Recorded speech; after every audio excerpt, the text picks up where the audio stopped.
اس چیز سے منع کیا گیا ہے.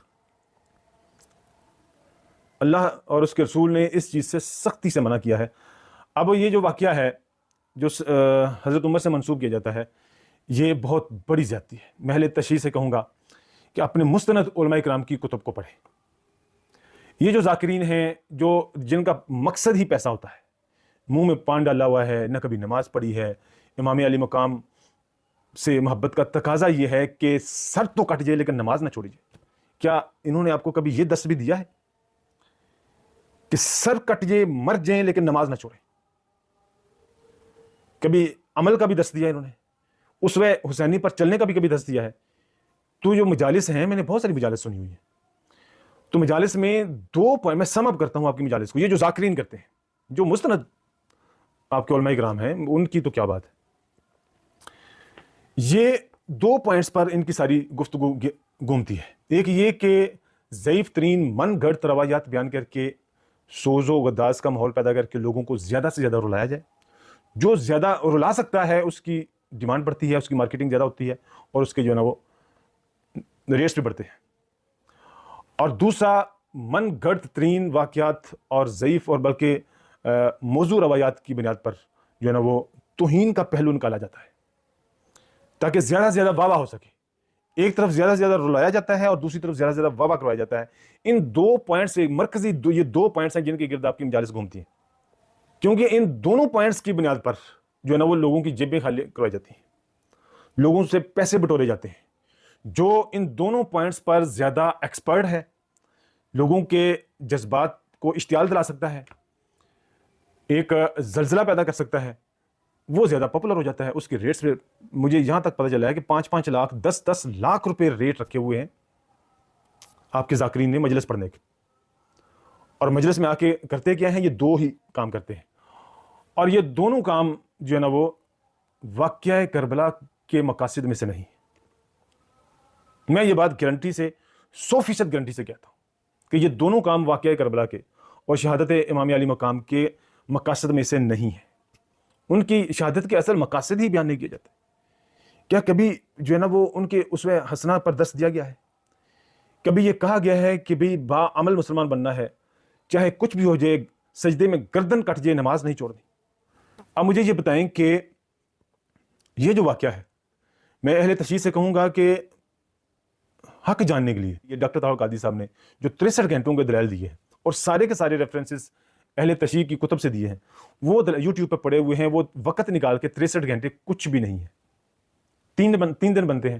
آپ روزانہ جو ہے نا وہ 2 گھنٹے 3 گھنٹے بھی سن لیں تو 20 دن بنیں گے, 1 ماہ میں سن لیں گے آپ. تو وہ سارے کے سارے سنیں تاکہ آپ کی شخصیت میں اور آپ کی سوچ میں موڈریشن آئے, انتہا پسندی ختم ہو. جب اس قسم کا آپ جھوٹا واقعہ منسوب کر کے استغفر اللہ نعوذ باللہ ایک معصوم لوگ بچے ان کے ذہنوں میں زہر بھریں گے تو وہ ریئیکشن نہیں دیں گے, پھر دوسری طرف سے ریئیکشن نہیں آئے گا. ایک ایسا واقعہ جس کا مولا علی شیر خدا نے بھی کہیں اپنی پوری زندگی میں جس کا تذکرہ نہیں کیا, جس کا تذکرہ جو ہے نا بعد میں سجدہ کائنات کی تعلیمات میں بھی نہیں ہے, حسنین کریمین کی تعلیمات میں نہیں ہے, ائمہ اہل بیت اطہار کی تعلیمات میں نہیں ہے. امام جعفر صادق نے کبھی یہ واقعہ روایت نہیں کیا, امام زین العابدین علیہ السلام نے کبھی یہ واقعہ کوڈ نہیں کیا, حضرت امام باقر علیہ السلام نے کبھی یہ واقعہ کوڈ نہیں کیا. تو آپ کے ذاکرین پر کیا وحی اتری ہے؟ علامہ جواد نقوی صاحب کو سیلیوٹ پیش کرتا ہوں کہ انہوں نے یہ سٹیٹمنٹ دے کر کہ ہمارے اور اہل سنت کے درمیان صرف اتنا فرق ہے کہ ہم امامت کو ایک درجہ اوپر رکھتے ہیں اور خلافت کو دوسرے نمبر پر رکھتے ہیں, اور جبکہ اہل سنت خلافت کو اوپر رکھتے ہیں اور امامت کو دوسرے نمبر پر رکھتے ہیں. تو حقیقت میں تو کوئی اختلاف نہیں ہے. آپ یقین کریں, ویل ایجوکیٹڈ لوگوں کو سنیں, اہل تشیعوں کے جو مستند علماء اکرام ہیں, جو واقعی مفتیان اکرام ہیں, جنہوں نے پوری پوری زندگی لگا کے علم حاصل کیا ہے, وہ تو کوئی اختلاف بیان نہیں کرتے, وہ تو کوئی صحابہ کرام اور امہات المومنین کی شان میں گستاخی نہیں کرتے. تو پھر یہ ذاکرین جتنی زیادہ جہالت ہوگی, کم علمی ہوگی, اور ایک رٹن مسودہ کو رٹا لگا کے تقریر کی جائے گی, اتنی ہی زیادہ انتہا پسندی ہوگی. تو میں اہل تشیع بھائیوں کے جو یوتھ ہے, جو نئی نسل ہے, پڑھی لکھی ہے, کالجز یونیورسٹیز کے پڑھے لکھے ہوئے, ان سے میں یہ ریکویسٹ کروں گا کہ آپ موومنٹ شروع کریں کہ ایسے ذاکرین جو امام علی مقام کا اسوہ بیان کرنے کی بجائے, ان کی سیرت بیان کرنے کی بجائے, ان کا انقلابی میسج آگے فارورڈ کرنے کی بجائے جو اختلافی موضوعات اور ان دو نکات پر فوکس رہتے ہیں ان کو ہرگز اپنی محافل میں اپنی مجالس میں مت بلائیں. اور دوسری طرف اہل سنت کے محترم مکاتب فکر سے بھی میں ریکویسٹ کروں گا کہ ایسے مولوی جو گالم گلوچ کرتے ہیں اور فرقہ واریت پھیلاتے ہیں، نفرت کو ہوا دیتے ہیں، ایسے مولویوں کو بھی اپنی محافل میں مت بلائیں. اہل علم کو بلائیں بھائی، جو آپ کے کردار کو جو ہے نا وہ سنوار سکیں. تو ایران میں تو میں یہ سمجھتا ہوں کہ چونکہ وہاں پہ اب سارے لوگ جو ہے نا پڑھے لکھے ہیں اور ان کی سپریم کونسل دیکھ لیں، سارے ممبر آف پارلیمنٹ ان کے پی ایچ ڈیز ہیں اور اتنی نفیس طبیعت کے لوگ ہیں، اتنی دھیما مزاج ہے اور کوئی مجادلت نہیں ہے، کوئی مخالفت نہیں ہے، کوئی توہین نہیں ہے، کیونکہ وہاں پہ ایجوکیشن آ گئی ہے. اور پڑھے لکھے جو مفتیان کرام ہیں ایران میں، وہ کوئی کسی قسم کی ایسی توہین نہیں کرتے. میرے والد صاحب ایران میں گئے، کئی مرتبہ وہ گئے ہیں، 5-6 مرتبہ گئے. تو یہ تنہا سنی تھے، باقی سارے اہل تشیع تھے. تو مفتی قم کے ساتھ ملاقات ہوئی. تو میرے والد صاحب بتاتے ہیں کہ میں نے وہاں پہ مساجد میں امام خمینی کی تصویریں لگی ہوئی تھیں. تو میں نے مفتی قم سے کہا کہ مجھے جو ہے نا وہ ریٹن فتویٰ دیں فقہ جعفریہ کے مطابق کہ کیا مساجد میں تصاویر لگانا جائز ہے. تو اس پر بحث بھی ہوئی. میرے والد صاحب کہتے ہیں کہ میرے لب و لہجہ میں تھوڑی سختی بھی آئی، لیکن وہ مفتی اعظم تھے ایران کے، انہوں نے وہ بتاتے ہیں، ان کا اخلاق بتاتے ہیں، اتنے دھیمے مزاج میں اور سمائلنگ فیس کے ساتھ تھرو آؤٹ انہوں نے ڈسکشن کی، سمائلنگ فیس کے ساتھ، ایک سیکنڈ کے لیے بھی وہ جو ہے نا وہ غصے میں نہیں آئے. تو پھر اینڈ پہ انہوں نے یہ کہا کہ میں تنہا یہ فتویٰ جاری نہیں کر سکتا، میں اپنے مفتیان اکرام کی جو ہے نا وہ میٹنگ بلاؤں گا اور ان کے سامنے یہ مسئلہ رکھوں گا اور اس کے بعد ہم کو مشترکہ لائحہ عمل جو ہے نا اختیار کریں گے. میرے والد صاحب بتاتے ہیں کہ 3-4 سال بعد میں جب دوبارہ گیا تو ایران کی ساری مساجد سے جو ہے نا وہ امام خمینی کی تصاویر اتار دی گئی تھی. تو ان میں تو ریجیڈیٹی نہیں ہے. یہاں پہ ریجیڈیٹی اور انتہا پسندی اور یہ گستاخی کا عنصر کہاں سے آیا اور کس نے یہ پیدا کیا ہے؟ تو میں اہل تشیع، آپ ہمارے بھائی ہیں، آپ یقین کریں کہ آپ اب دیکھیں اتنا بڑا واقعہ جو حضرت عمر سے منسوب کر کے بیان کیا جاتا ہے، وہی شہزادے اکٹھے کھیلتے رہے. حضرت عمر جنہوں نے رکے پہ لکھوا لیا حسنین کریمین سے کہ لکھ دیں کہ میں جو نا ہم آپ کے خانوادہ کے غلام ہیں، اور وہ رکا اپنے ساتھ قبر میں لے گئے. استغفر اللہ نعوذ باللہ، ان کے ساتھ اس قسم کا واقعہ منسوب. پھر من گڑت موضوع واقعہ، جھوٹ پر مبنی. جب اتنا جھوٹ آپ نئے نسل نے معصوم بچوں کو سنائیں گے تو آپ جتنا مرضی جو وہ معصوم بچے جو بچپن سے یہ واقعہ سنتے آ رہے ہیں مجالس میں جا کے اور آنسو بہاتے رہے ہیں، اور حضرت عمر رضی اللہ تعالیٰ عنہ سے نفرت کا پہاڑ ان کے دلوں میں جو نا کریٹ کر دیا گیا ہے. ان کا تو کان چٹا ہو گیا. ان کے سامنے بے شک اب ریئل کان جا کے رکھ لیں کہ اصل کان یہ ہے، تو وہ تو اس کو کان ماننے سے انکار کر دیں گے، نہیں یہ تو کان ہے ہی نہیں، کان تو چٹا ہوتا ہے. تو یہ اتنا بڑا ظلم کر رہے ہیں آپ. اور میں یہ بات جو میں دین کو سمجھاؤں، میں دین کا اتنا اسٹوڈنٹ ہوں، میں نے باقاعدہ 5 سال لگا کے دین کی تعلیم حاصل کی ہے شوق اور ذوق کے تحت. میں جو دین کو سمجھا ہوں، میں یہ اللہ اور اس کے رسول کی اور مولا علی اور شیر خدا اور سیدہ کائنات کی قسم اٹھا کے کہتا ہوں کہ یہ جو جھوٹا واقعہ بیان کیا جا رہا ہے آپ کے مجالس کے اندر، اس کی بنیاد پر سیدہ کائنات بھی آپ سے ناراض ہوں گی اور مولا علی شیر خدا بھی ایسے ذاکرین سے ناراض ہوں گے. اگر نہ ناراض ہوئے تو قیامت والے دن میرا گریبان پکڑ لینا.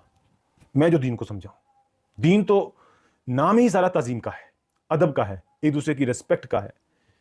وہ تھوڑے بہت ڈفرینسز، اختلافات ہونا، یہ ایک انسانی بشری تقاضوں کا حصہ ہے. وہ تو بھائیوں میں بھی، سگے بھائیوں میں بھی ہو جاتا ہے، لڑائیاں بھی ہو جاتی ہیں، بعد میں صلح بھی ہو جاتی ہے. امہات المومنین کا جو ٹائٹل ہے، میں آپ کو ایک بات بتاؤں، میں ایک ایسے شیعہ شخص سے ملا ہوں جنہوں نے اپنی 2 بیٹیوں کی شادی اہل سنت نوجوانوں سے کی. انہوں نے اپنی بیٹیوں کی کنسنسس ان کی مرضی سے کی.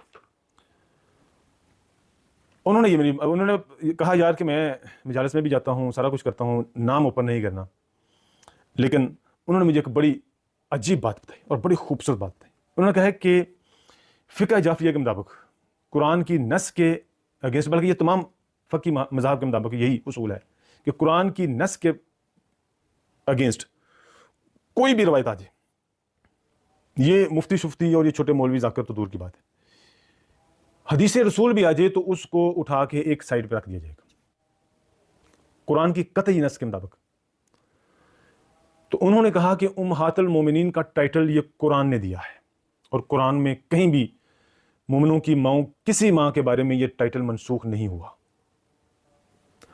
اب یہ شیعہ علماء کرام کے، علماء کرام تو میں نہیں کہوں گا، وہ تو توہین نہیں کرتے، جو ذاکرین ہیں، ان کے باپ دادا بھی قبروں سے نکل کے آ جائیں، پردادا، لکڑ دادا اور ساری نسلیں بھی قبروں سے نکل کے آ جائیں، اور آنے والے قیامت تک جو آنے والے ذاکرین ہیں وہ بھی آ جائیں، اکٹھے ہو کے آ جائیں اور یہاں بیٹھ جائیں اور اس قطعی نص کے اگینسٹ جتنی مرضی تعویلیں گھڑنا شروع کر دیں،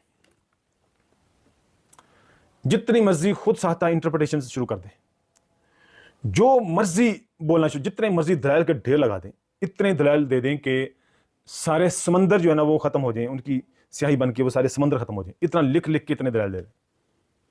تو قرآن کی اس قطعی نص، قرآن پاک میں نبی علیہ السلام کی بیویوں کو جو ہے نا وہ مومنوں کی مائیں قرار دیا ہے، اس قطعی نص کو وہ منسوخ نہیں کر سکتے، وہ سارے کے سارے دلائل اٹھا کے سمندر میں پھینک دیے جائیں گے۔ تو پھر جناب یہ کیوں جو ہے نا وہ اس چیز کو ایلیمینیٹ کیوں نہیں کیا جاتا، اور مسلسل یہ توہین کے گراف کو اوپر رکھا جاتا ہے مسلسل اور بلند کیا جاتا ہے؟ تو جناب اگر یہ توہین کا پہلو جاری رکھیں گے تو میں یہ پہلے بھی کہہ دیا ہے، میں قسم اٹھا کے دوبارہ کہہ رہا ہوں کہ سیدہ کائنات اور مولا علی شیر خدا کی ناراضگی کا سامنا کرنا پڑے گا۔ یزید پر لانتیں بھیجیں، جتنی بھیج سکتے ہیں بھیجیں، صبح دوپہر شام بھیجیں، میں بھی بھیجتا ہوں۔ اگر میں یہ چیلنج کر رہا ہوں اہل تشیع کے سارے ذاکرین، شرق تا غرب اور شمال تا جنوب، اگر یہ واقعہ اگر آپ ثابت کر دیں ائمہ اہل بیت کے اقوال سے، مولا علی شیر خدا کی تعلیمات سے، سیدہ کائنات کی تعلیمات سے، حسنین کریمین کی تعلیمات سے، اگر یہ واقعات درست ثابت کر دیں تاریخ میں، تو پھر جس نے سیدہ کائنات کے چہرہ اقدس پر تھپڑ لگایا ہے اس کو برا بھلا میں بھی آپ کے ساتھ کہوں گا۔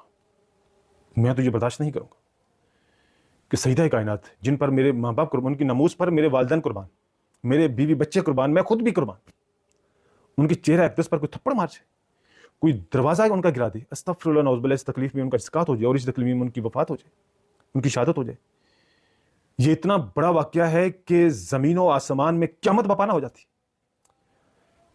علی شیر خدا کی تلوار ہزاروں گردنیں اڑا کے رکھ دیتی۔ حسنین کریمین ان کے شہزادوں کے ساتھ کھیلتے جنہوں نے یہ واقعہ کیا ہے۔ کیا باتیں کرتے ہیں آپ لوگ یار، اتنا من گڑت واقعہ اور مسلسل یہ سنایا جا رہا ہے مجالس میں۔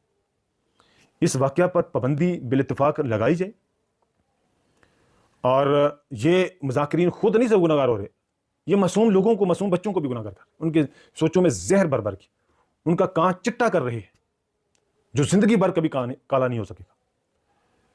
تو یہ ایک نصیحت کی بات ہے میری آپ شیعہ بھائیوں سے، اور خاص طور پہ جو نئی نسل، جو پڑھی لکھی نسل ہے، دیکھیں تعلیم انتہا پسندی کو ختم کرتی ہے۔ انتہا پسندی صرف اور گستاخی وہاں پہ آتی ہے جہاں پہ تعلیم کی کمی ہوتی ہے اور جہالت زیادہ ہوتی ہے۔ یہ ذاکرین کے مکروہ چہروں کو پہچانے یا اپنی جیبوں کو گرم کرنے کے لیے، اپنی دیاریاں لگانے کے لیے، اپنے ریٹ بڑھانے کے لیے امام علی مقام کے اصل میسج سے ہٹ کے ایسے نکات پر یہ فوکس کیے ہوتے ہیں جو ان کی تعلیمات ہی نہیں، جو واقعہ کربلا کا مقصود ہی نہیں ہے۔ تو اگر آپ بھی ہاتھ بڑھائیں، ادھر سے بھی ہاتھ بڑھے۔ جہاں تک معاملہ ہے حضرت علی اور حضرت امیر معاویہ کا، تو یہ معاملہ اگر آپ اللہ رب العزت کی بارگاہ میں چھوڑتے، ان کی عدالت میں چھوڑتے، یہ عدالت تو لگنی ہے۔ یہ ممکن نہیں ہے کہ یہ عدالت نہ لگے، اور یہ بروز قیامت سب سے بڑی عدالت یہی ہوگی۔ تو وہاں پہ دودھ کا دودھ اور پانی کا پانی ہو جائے گا، تو کیا ہی بہتر ہو، امت تفرقے سے بچ جائے اور خاموشی اختیار کیجیے۔ یزید پر آ کے جس نے کائنات روئے انسانی کا سب سے بڑا جو ظلم کا واقعہ کیا ہے، اور تاریخ انسانی کی اور کائنات کی سب سے بڑی توہین رسالت اور اذیت رسول کربلا کے میدان میں ہوئی۔ اس لیے وہ بالاتفاق جو ڈاکٹر طاہر القادری صاحب نے 650-700 صفحات کے جو دلائل دیے ہیں اور یزید پر کفر کا فتویٰ جاری کیا ہے، وہ بالاتفاق پوری امت اب یزید کو کافر کہے گی۔